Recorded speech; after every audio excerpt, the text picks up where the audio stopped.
Alright, welcome back to another Final Cut Pro X tutorial. Today I'm going to show you how to manipulate all this stuff. So, if you want to drop a clip inside this timeline, which this is called the timeline, okay? And whatever this red bar scrolls over, you see here. Right now there's nothing here, so all you see is black. Okay, now I can click this and drop it in. Now it's got a photo, so it's automatically like positioned it to where it's only this much, which this is basically the time frame that it picks up. If you increase this, it'll be like 10-second photo. You can see it's longer than this one because this one's only 4 seconds and this one's 10 seconds. So as I scroll this, you can see that it goes from this picture to this one, right when I move over it. If I press spacebar, which means play, it plays over it and then goes to the next clip. Now to move it down, all you do is click and then drag in place. Now I'm going to actually show you how to manipulate these before I show you how to actually edit. Okay, so I'm going to go over here and I'm going to pick Show Horizon. You don't actually have to do this. This is to help demonstrate it. Okay, so this is the photo that I've got right here, and this is my viewer. So the X and Y position basically correspond with the X and Y axis. The rotation and scales, you know, it's the same thing, but I'm going to show you. Okay, so if I moved a point to the x-axis to the right, it would move this way, so the picture will move to the right. Now if I put in a negative value for the x, then it would move to the left, just like that. So I can double click and I can set the value that I want it to be, just like that, and then I'm going to type in 0 because that's the origin. I can also move the Y value. If it goes up, then it goes up, and if it goes down, negative, then it's going to go down. If I put in a crazy value, which I can do both of these like this, and I want to reset it, I can actually press this reset button, and it resets it for me. Super easy. The rotation, you can click it here and drag it, which you can also do here, click and drag,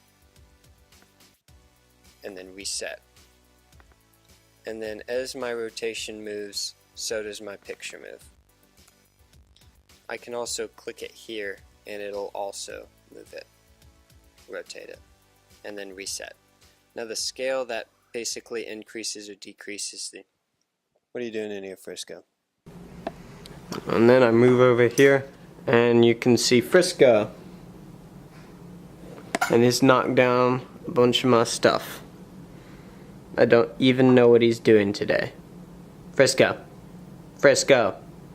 What are you doing? Are you serious? You've just like wallowed all over my place. Back to the...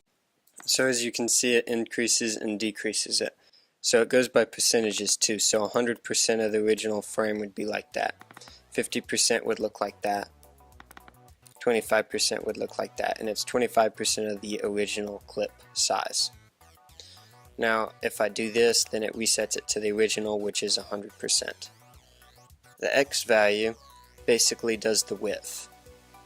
So I can increase the width and I can decrease the width. And it does it in percentages again. So 50% would make the width the 50% the original size that it was.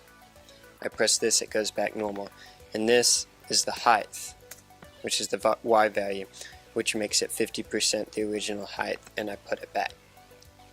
Now, if I do this 50%, then the height is actually half. So I'd need 2 pictures to make it go back to where it originally was. Make this one 50%, I'd also need 2 pictures, one here and one here to make it the same size that it originally was. If I type this in 50, then both of these are 50. This is actually a fourth of the size that it was because it's 50% height and 50% width, which is a fourth of the size of the original picture. And these are all the normal settings. Now, if I just completely screw this up and I do all of these wrong, and I'm like, oh man, I really don't want to have to type in all of these, or even press each reset button, I can go to the top to where it says transform, because the transform section is this, and press reset, and it resets all of them. I can also unclick this arrow, and it means anything I did to the clip is not there. When I re-click this arrow, it's back on. It just means that everything I did is invisible. So I'm going to reset it all. Now, I'm going to teach you about the anchor point in another tutorial because it's kind of complicated. This button right here allows you to do everything I just showed you. So this is the rotation. This, I can click it and drag it, or I can completely screw it up and I can press the reset button here. Then I can do only the Y value, which is the height of the image, and I can do only the X value. Then I can drag this corner right here and it does the whole scale. So everything I just showed you here, it'll do. Alright, so this is tutorial 2. Next thing I'm going to do is probably more advanced editing and how to line it up on the timeline and stuff like that. Okay, thank you for watching.